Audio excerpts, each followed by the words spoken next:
day, everyone. So, how are you today? Good. Very good. Okay, I'm glad to hear that you're good or you're doing good right now. So for today, we will going to test your listening comprehension and sub skills by doing these 5 activities that I'm prepared for you. Are you excited? Yes. So Yes. yes. Yes. So first thing first, do you have any paper and pen or pencil in your side? Okay, thank you. Okay, for our first activity for today is called Draw This. Okay, Draw This is one way to get your group to listen, is to make sure that they are unaware of the fact that they are listening game. In Draw This, your student will simply think they are drawing. So the mechanics of this activity, I will going to tell you some shapes or words, and you're gonna do is just to draw it in your paper. Understand? Okay. Yes. Okay, class. First thing is you will draw a big circle. And inside of the big circle, you will draw a 2 small circles.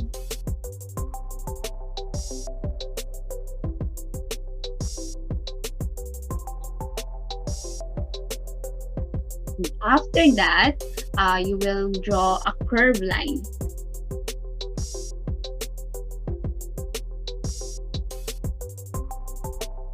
So outside of the big circle, you will draw a oblong or oval.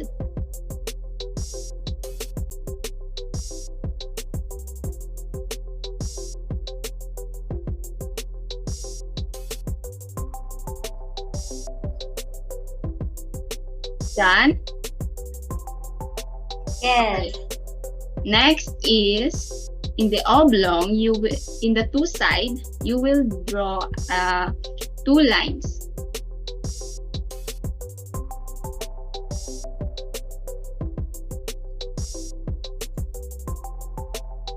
Okay na? Let me see your work, your drawing.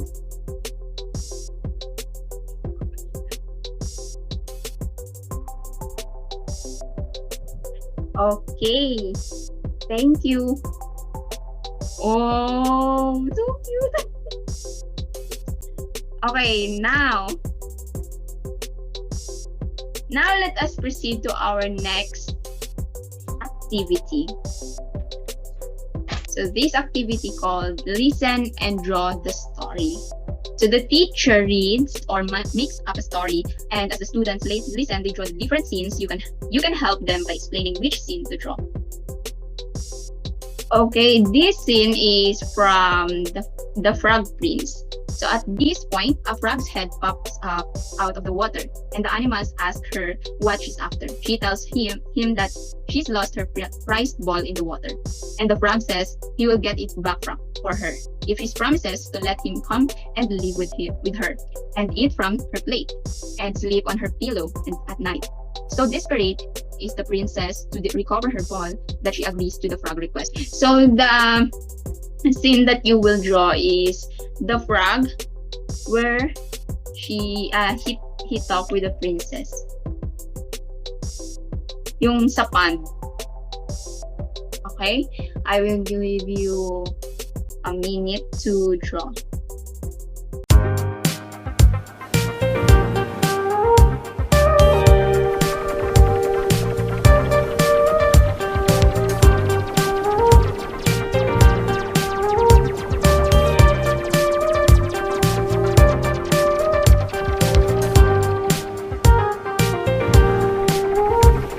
Okay, class, kindly thumbs up if you're done. Okay, tapos na si Kate.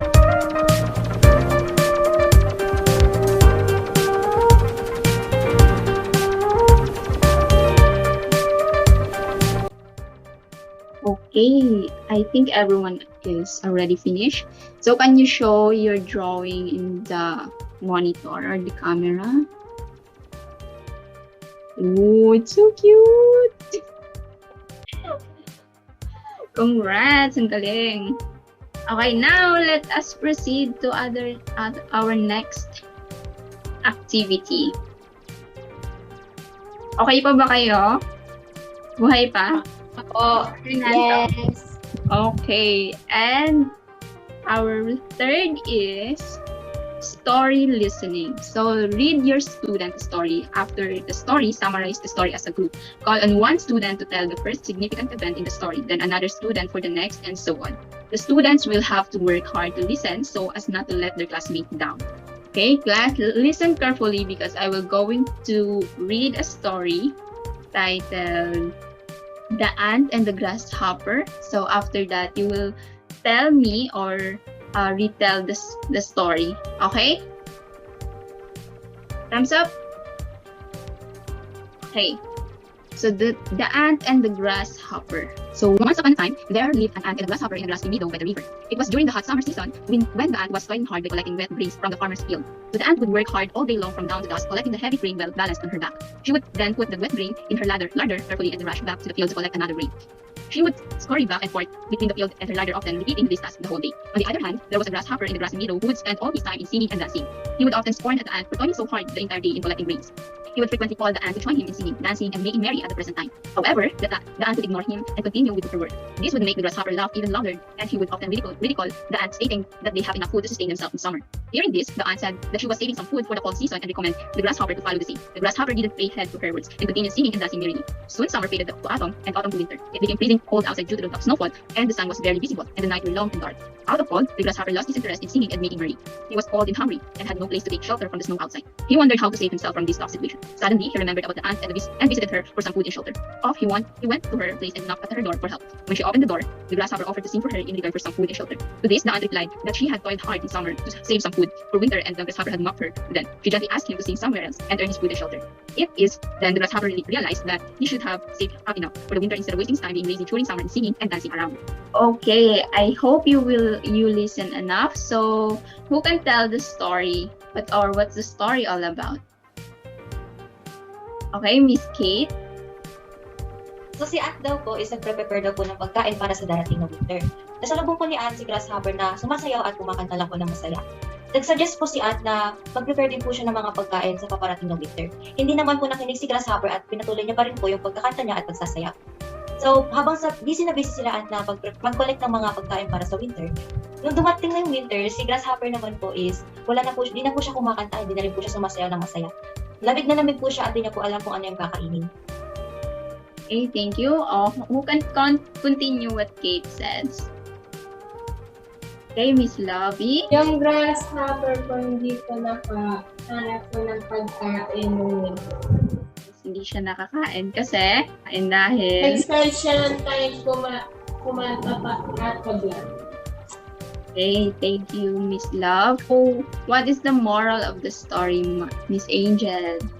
What I learned in this story is that hindi lang dapat tayo, huwag natin expect yung time natin sa mga walang kabuluhan na bagay. Minsan dapat mag-work hard din tayo para may makain tayo sa araw-araw, lalo na time talaga na mahirap. May mga times na maghihirap tayo, kaya dapat ready tayo lagi, especially sa food. Okay, thank you, Miss Angel. Thank you, everyone, for sharing what have you learned and retell the story. Okay, now let us proceed for our fourth activity, which is listening with lyrics. So listening with lyrics, using music lyrics is a great way to get students engaged while honing their listening skills. Have students listen to a song that they have never heard before.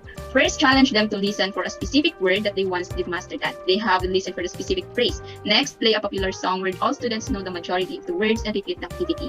Have students compare how they did on the first song to how they did on the second popular song. So this is a great activity for the student to practice unfamiliar words.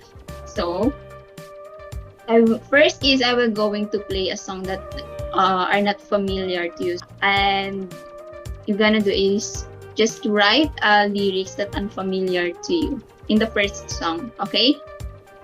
Well, never had the time in my whole so hurry world, loving myself to sleep, waking up lonely, needing someone to hold me. Oh, when the snow is falling, feel the moon around you. All I want is to hold you for. All I need is your warmth every day. You save my heart from being broken apart. You gave. Okay, that's all. Sa step is to compare. Iko-compare natin yung dalawang notes ninyo. Dun sa una, yung pinakinggan nyo yung Every Woman in the World. Iko-compare natin sa The Gift kung ano yung mas marami kayong naisulat. So, Kate, ano yung mga naisulat mo sa unang lyrics na pinakinggan mo, unang kanta na pinakinggan kanina? Kakantahin po ba? Di po ako marunong. Hindi, sabihin mo lang.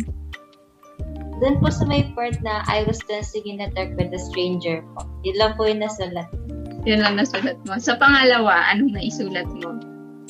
Doon po sa The Gift is yung all I want is to hold you forever and all I need is you more every day.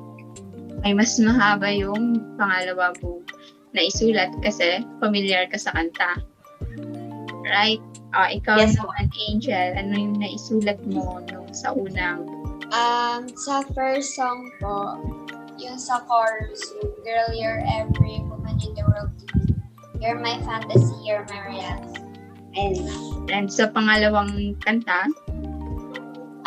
Since familiar po ako sa song na nasulat ko po yung buong lyrics. Ay, buong chorus. Okay. Thank you for your cooperation. Now, let us move for our last activity. Activity is Simon Says. So this classic game is perfect for teaching activity, listening skills. Students have to pay close attention to the speaker. One person stands in front of the classroom and says the task the rest of the class must perform. Then students have to perform the activity. However, they can only do it if the speaker says, Simon says. If those words aren't used, the children doing the activity are out for the game. Mechanics ng laro na to ay kailangan maririnig niyo yung Simon Says bago niyo susundin yung task ng gagawin. If hindi, so, out kayo sa game na to. Okay, game? Gets ba? Simon says, pat your head. Okay, very good. Simon says, touch your nose. Touch your ears. Oh, touch your eyes. Simon says, touch your eyes. Simon says, pat your shoulder.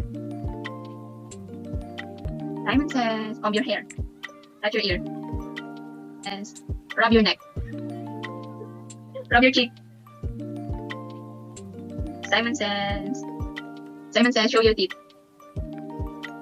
Smile. Okay, very good, students. Ang galing. Okay, that is some 5 activities on testing listening comprehension and soft skills of the students. So I hope everyone have learned. So may natutunan po ba, mga bata? So na-practice po ba ang inyong listening skills? Yes po, ma'am. Okay, that is for today class. I hope you learned something. And that's all. Thank you. Thank you. Ma'am. Bye.